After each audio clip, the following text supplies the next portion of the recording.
Hello everyone, আসসালামু আলাইকুম। সবাই কেমন আছেন? আমরা আলহামদুলিল্লাহ ভালো আছি। খুব তাড়াতাড়িতে আমি আর আমার মেয়ে 3 তলায় উঠতেছি, কারণ এখানে আমার খালা শাশুড়ির মেয়ে আমার ননদ থাকে। ও ডাকতেছে ফোনের ওপর ফোন দিয়ে, কারণ কালকে থেকে ভর্তা খাইতে চাইতেছিলাম।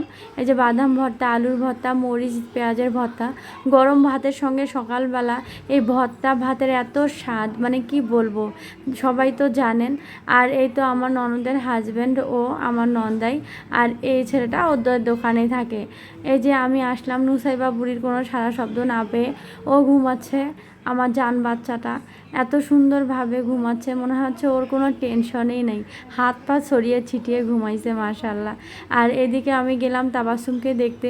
কালকে থেকে ওর 100 ডিগ্রি জ্বর পার হয়ে গেছে। আর মুস্কানও এসেছে ঘুম থেকে উঠে।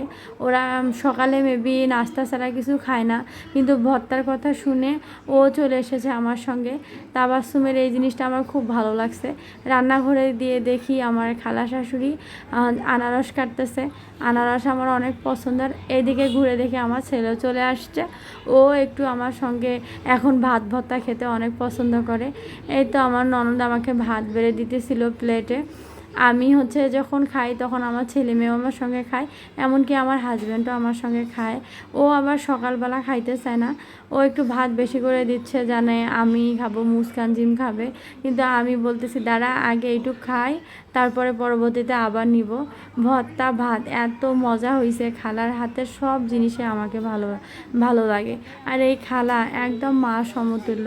যে মানুষের চোখে আমার জন্য কান্না দেখেছি, সে মানুষটা আমাকে কত ভালোবাসে সেটা বলে প্রকাশ করা যাবে না। এই যে মানুষ দুইটা, এই যে আমার ননদ, আমার খালা শাশুড়ি, সে প্রথম থেকে ওরা আমার সঙ্গে আছে। আল্লাহর রহমতে আমার শেষ নিঃশ্বাস পর্যন্ত যেন ওরা আমার সঙ্গে থাকতে পারে। আমি একদম আবেগে আপ্লুত হয়ে যাই অল্পতেই। আর বাসায় এসে আমার ছেলেদের জন্য ডাল ভর্তা করলাম আর আলু ভাজি করলাম। আর আজকে শুক্রবার, আজকে গোস্ত কিছুই রান্না করলাম না, শুধু এটাই করলাম। আর এটাতেই অনেক তৃপ্তি অনুযায়ী আজকে আমরা সবাই মিলে খাবো। আল্লাহ হাফেজ।